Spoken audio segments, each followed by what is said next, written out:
हम तुमको भगा कर लाए हैं जी। तू मुझे भगा कर नहीं लाया है, समझा ना। हम तुमको भगा कर लाए तो इसमें क्या बुराई है।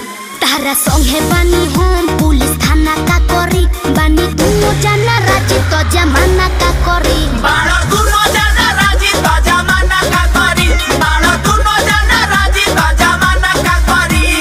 आप भी लोग बताइए। जमाना का करी जमाना का करी। Music by Arya Sharma.